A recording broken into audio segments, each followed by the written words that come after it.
모시겠습니다. 자, 이동호 교수님은요, 남조선에서 생겨난 간첩입니다. 아주 나쁜 놈입니다. 네, 한번 증언을 들어보겠습니다. 태어나.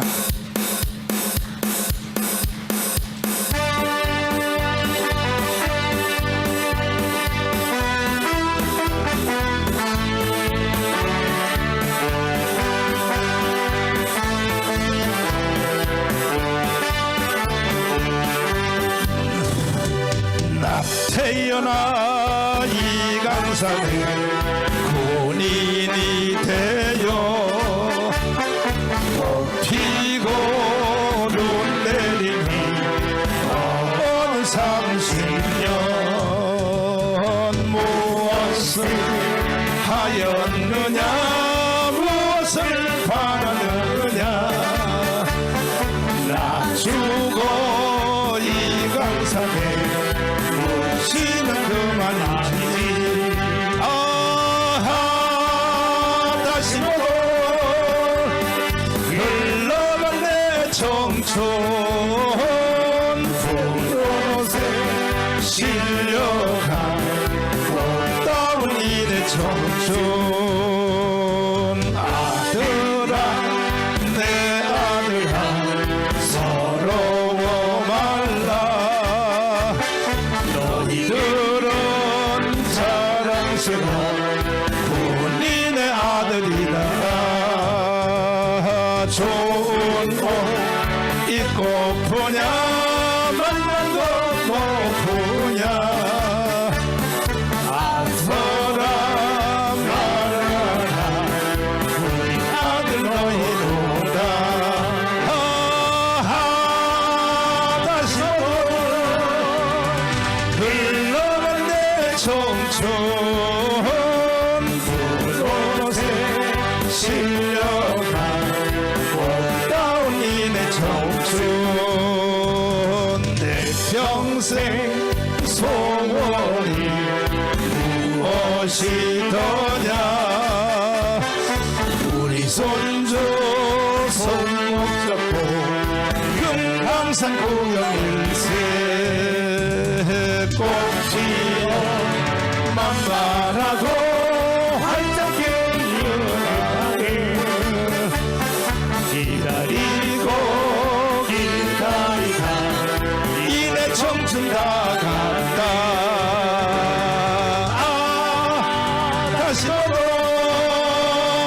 흘러간 내 청춘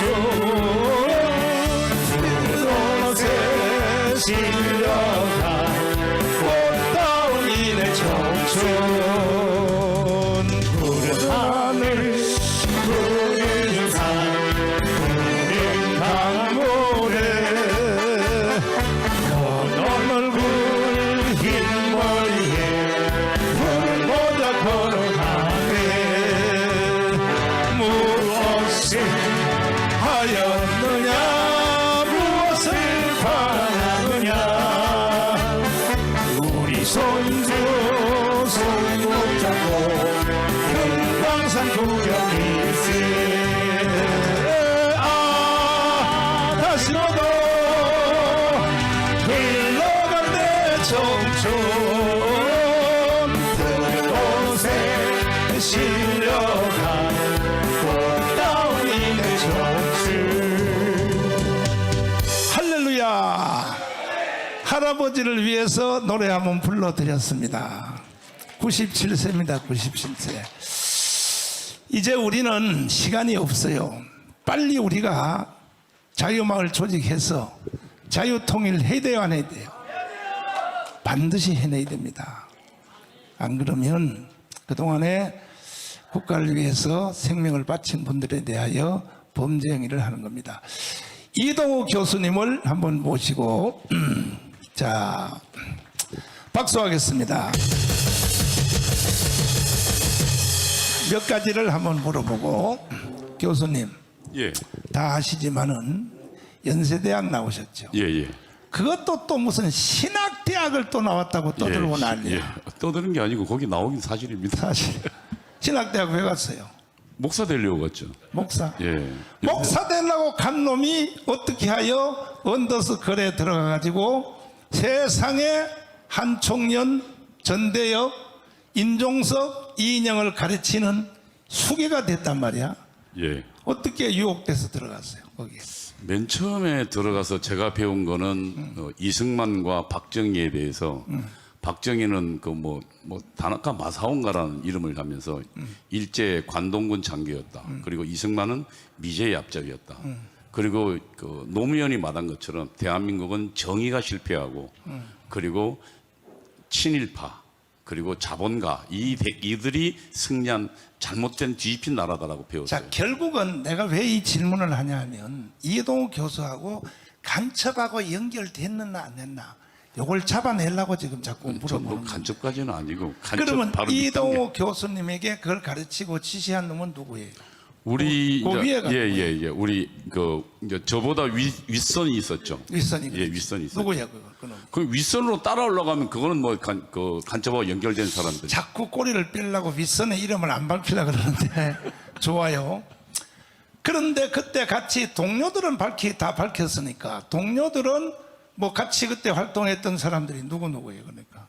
그러니까 이제 저랑 같이 당시 이제 전대협을 지하에서 지도하는 조직이 있거든요. 그러니까 임수경 북한 보낸 그렇지. 예, 저를 연대사국장으로 이제 시켰던 그게 이제 그 조통그룹이 있었고 그다음에 반미청년회가 있었고 반미청년회는 뭐 조국이 아니 그 뭡니까? 아니 같이 활동했던 사람을 까라고.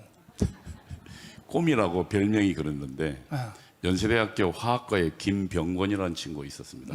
그 친구 부인이 노무현 때 제2부속실장이었습니다. 그다음에 이화여대 총학세장. 우상호하고는 어떤 관계? 상호는 제 밑에 있었습니다. 제가 우상호의 그러니까 총학세장인데 총학생의 지도책이었습니다. 제가 연세대학교 지하 조직의 책임자였거든요. 우상호가 그 한참 전성기 시절 때 그쪽에서 전성기 시절 때 저 미국 대사관을 불지르려고 방화한 사건. 예, 미 대사관 점령 사건은 아니고요. 우상호는 그거 말고 그 전에는 하문경이가 미 대사관 점령 사건을 했고 우상호는 87년도에 연세대학교 총학생회로 다시 뭐 예를 들면 이한열 그때 영웅이었죠 당시. 그러면은 이제 결국은 그 윗선에는 결국은 이제 내가 그 서경석 목사님한테도 물어봤거든. 예, 예. 서경석 목사님이 김일성 부자의 사진을 걸어놓고 아침 저녁으로 절을 하고 이제 지하철에서 이렇게 했는데 간첩을 만났냐 했더니 솔직히 자기는 간첩을 만날 군번이 안 되는데. 예, 저도 간첩 그럼- 만날 군번 안 됐습니다. 예, 그때. 그래요? 예, 예. 근데 그 위에는 만나니까 100% 만났다. 당연히 있습니다. 그 위에가 바로 한명숙 총리의 남편 예, 박성준입니다. 박성준. 저는 박성준하고는 3년간 세미나를 같이 했습니다. 그래서 그때 박성준과 1대1로 배웠습니다. 박성준도 10년 깜방 살았죠. 10년 좀 넘었습니다. 넘었어요. 예, 예. 그 사람들은 뭐 간첩하고 같이. 아니, 당연히 간첩이죠. 박성준이 신영국 바로 직계입니다.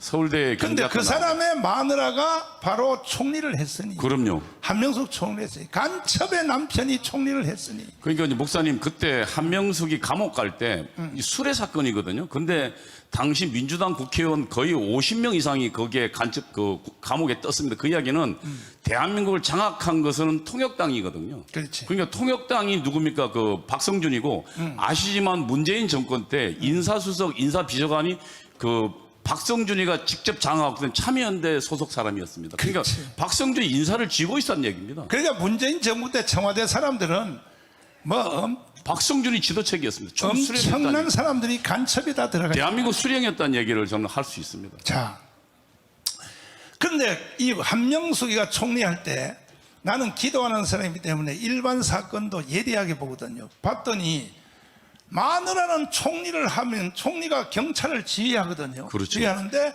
남편은 평택의 주한미군 앞에 가서 주한미군 물러가라고 데모를 하더라고 박성준이가. 예. 내가 그래서 저녁에 만나면 둘이 뭔 말을 할까? 자, 총리는 경찰을 데리고 진압을 하고 남편은 주한미군 물러가라고 평택에서 데모를 하는데 둘이 그거 짜고 고집 치는 거 아닙니까? 짜고 도치는 겁니다. 박성준은 제가 3년간 공부했는데 그 당시 소련이 무너지는 절망적 상황에서도 뭐랬냐면 이동지 우리 혁명에 대한 열정은 절대 없어지면 안 됩니다.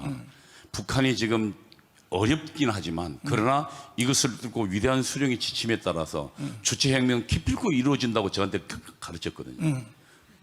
그러니까 박성준은 머리끝부터 발끝까지 빨갱이고 주사파고 공산주의자입니다. 근데 그 사람 남편이 바로 한명숙이라는 그 부인이요. 부인이에요. 예. 그럼 그 간첩 가족 아닙니까? 간첩 부부죠. 그리고 한명숙은 박성준한테 포섭된 사람입니다. 그러니까 사실은 그 서열을 보면 박성준의 예를 들면 지도를 받던 사람이 한명숙이거든요. 그 나중에 결혼한 거거든요. 그다음에 이제 뭐 저 경기에서 교육감 했던 그 가짜 목사. 예. 그놈아 그 누구야 그 자식. 이재정인가요? 이재정. 예. 뭐 이 사람들이 뭐 다 거의 간첩 수준까지 간 사람들 아니에요. 그러니까 간첩의 영향력 하에서 간첩에 조정받는 사람들. 그러니까 그걸 공산당 용어로는 프락션 한다 그럽니다. 그러면은 이인영에 대해서 이야기 한번 해봐요. 통일부 이인영은 그 반미청년회 사람입니다. 반미청년회라는 건 뭐냐면 87년도, 86년도에 건대 사태가 무너지고 당시 이제 그 경찰이 전부 다 그 주사파를 장악하게 잡았거든요. 근데 그때 살아남은 사람들이 그러니까 그 각 대학의 연락선들입니다. 그 연락선이 책임자가 조혁이었습니다. 그 고려대학교요. 그 조혁의 밑에서 총학생회장으로 키워진 친구입니다. 그 이인영은. 모든 세력들은 다 북한의 그럼요. 지휘를 받았다고. 그럼요. 그리고 그런데 매일 김일성 수령에 대해서 충성 맹세하고 그리고 그 김일성 방송을 매일 듣던 사람들입니다. 매일 듣는 사람 임종석에 대해서 임종석은 거기는 더 말 날이 없이 비서실장 임영석. 임종석이는 제가 본래 그 주사파들은 총학생회장이나 이런 지도부를 그 선거로 뽑는 게 아니고 이미 1년 전, 6개월 전부터 미리 선발합니다. 선발해서 미리 훈련을 시켜요. 그래서 저 같은 경우 임종석의 의장 교육팀이 있었습니다. 그러니까 임종석이가 88년도인가 89년도에 의장이 됐는데 88년도 이미 10월에 의장 교육팀을 만들어서 임종석 한 명을 당시 여러 명이 교육시켰는데 저도 이제 그 교육팀에 들어갔으니까 어제 드디어 사고가 터졌는데 청와대 비서관 하나가 양심선언을 했어요. 어제 성남공항에서 비행기에 대놓고 비행기 안에 달러를 가득 채워서 평양으로 날랐다. 예, 자, 맞습니다. 어제 그런데 가끔 가다가요 그 양심선언하는 놈들이 있어요. 어제 발표했어요. 문재인 정부 때 청와대 비서관이 이걸 어제 공개를 했습니다. 그러면 이 비서실장 되자마자 임종석이가 예. 그 아랍에미리트 있죠. 예. 두바이. 예. 이쪽에 저 대통령 비서실장이 건방지게 대통령이 전용기를 타고 갔단 말이야. 예. 갔는데 거기 가서 무슨 일을 했느냐 하고 지금 말들이 많은데 거기서 북한 간첩들을 만났다. 그때의 그 비행기에서 벌써 상당한 달러들이 북한으로 넘어갔다. 이러한 지금 자꾸 그 말들이 들어오는데 어떻게 생각하십니까? 저는 충분히 그럴 수 있다고 생각합니다. 왜냐하면 그 임종석은 평생을 김일성, 김정일 그리고 북한에 대한 수령에 대한 충성을 맹세했던 친구거든요. 그 다음에요. 지금 문재인이가 평양에 9.19 회담을 갔을 때 예. 사실은 초대형 트럭에 19대 트럭에다가 뭐를 싣고 갔는지 그 다음에 제주도에 귤감을 비행기도 싣고 간다고 해서 갔는데 사실은 그 비행기가 왜 제주도 가서 귤감 싣고 바로 평양으로 가면 되지 왜 김포공항을 왜 들렸다 가느냐. 그래서 그 안에 평양에 싣고 간 그 물품이 뭐냐. 그런데 어떤 한 분이 자수한 사람이 있어요. 대형 트럭에 싣고 간 그것이 뭐냐면은 그 인공위성 조준 북한의 미사일 기술 있죠. 예. 이것과 그 MBC, KBS가 가지고 있는 중계할 때 있죠. 중계할 때 인공위성하고 전파를 중계하지 않습니까? 예. 이거하고 북한의 미사일 체계하고 똑같다는 거야. 예. 그 19대 구문을 가득히 채워서 북한에 갔는데 한 대도 안 가지고 내려왔어. 예. 정상회담 마치고. 예. 이거 문재인 간첩 아닙니까? 간첩입니다. 문제는 그거 말고도 간첩인 건 너무 많습니다. 오죽했으면 문재인 그 국제사회 유엔 총회 가서 2018년도 9월 16일자인가요? 미국의 블룸버그 통신에서 문재인은 그 김정은 수석 대변이라고 했지 않습니까? 맞아요. 그러니까 북한은 핵을 폐기할 강력한 의사가 있다고 전 국제사회 유엔 가서 북한 대변인 했지 않습니까? 사기쳤어. 사기쳤. 트럼프까지도 사기쳤어요. 그리고 문재인은 한 게 종전 그 다음에는 가서 종전선언 하겠다 했습니까? 그거는 북한의 3대 투쟁 중에 반미 투쟁 중에 주한미군 철수를 위해서 지침 중에 하나가 종전선언입니다. 그걸 대통령이 했으니까요. 제가 다른 데서도 말을 한번 한 적이 있는데 문재인 이 개자식이요. 정말 저거는 사형시켜야 돼요. 왜 그러냐면은 세상에 김정은을 만나고 가서는 뭐라고 거짓말이야. 김정은까지도 속여먹은 거야. 트럼프 대통령이 뭐라 그랬냐. 북한은 핵무기를 안 내려놓고도 먼저 선제적으로 경제를 지원한다고 했다. 예. 그러면 트럼프를 한번 만나볼래? 그러니까 김정은이가 속은 거야. 문재인한테. 좋다 이거야. 그 다음에 트럼프한테는 뭐라 그러냐. 김정은이를 만나는데 핵무기를 바로 폐기한다고 했습니다. 그러니까 한번 만나볼래요? 양쪽 다 사기를 쳐놓고 베트남에서 싱가포르에서 딱 무기 붙여보니까 딱 만나서 말을 앉자마자 핵무기 폐기를 했습니까? 내가 언제 폐기한다고 그랬어요?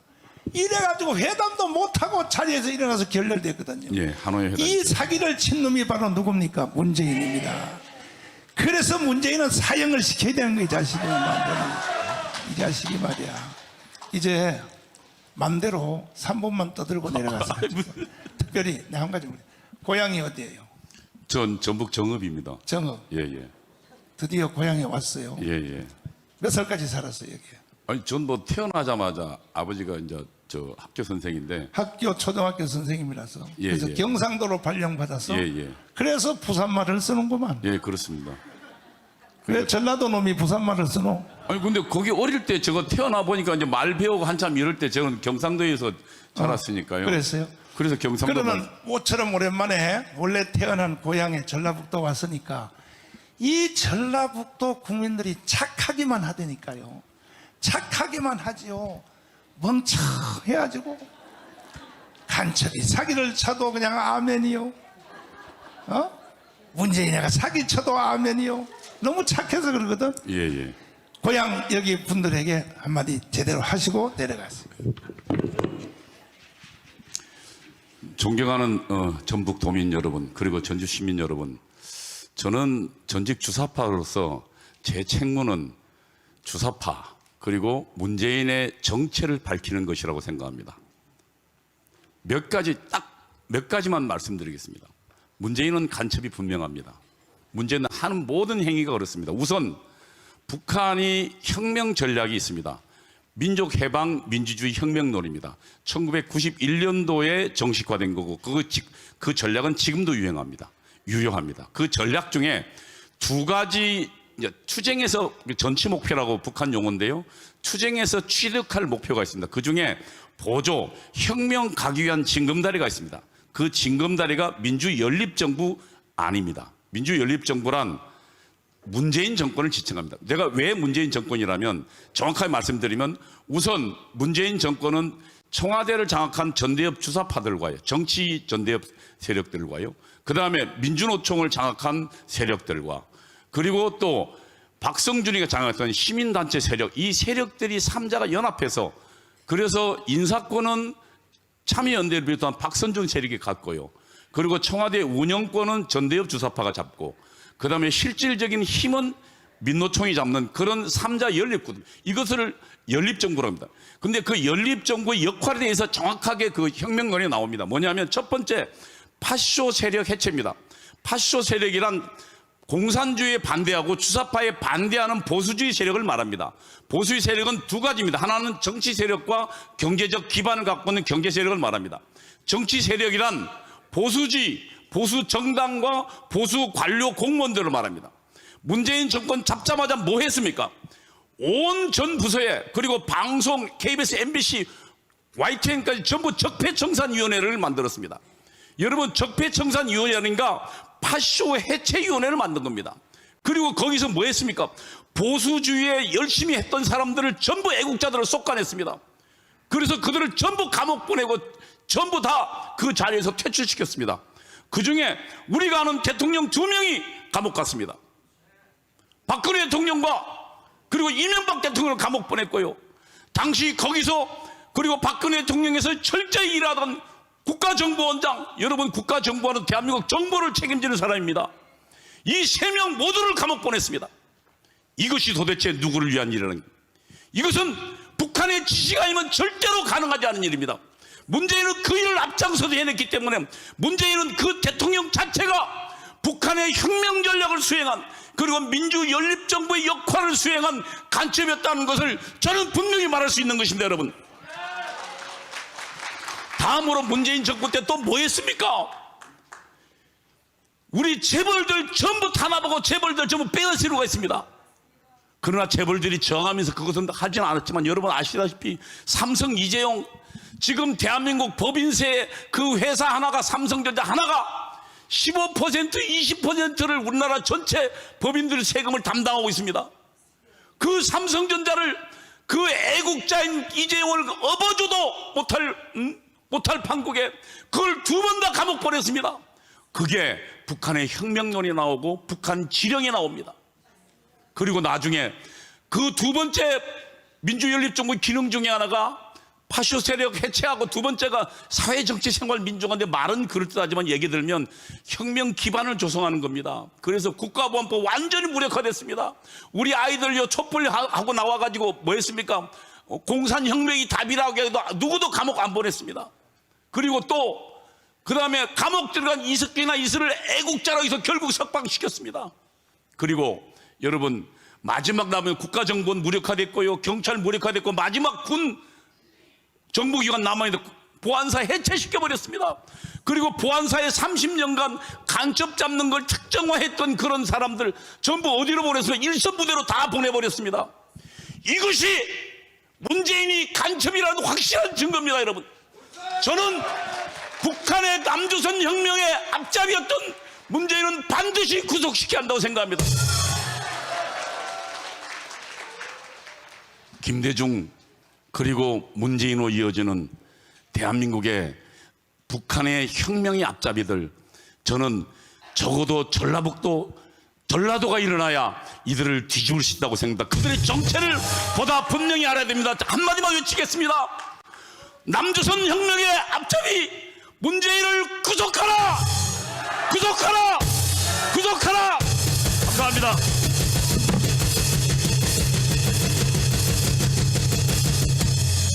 자, 여러분들 역사의 진실을 들었습니다.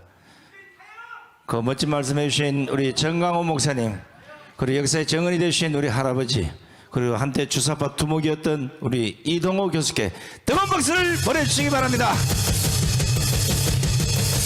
자, 오늘 강한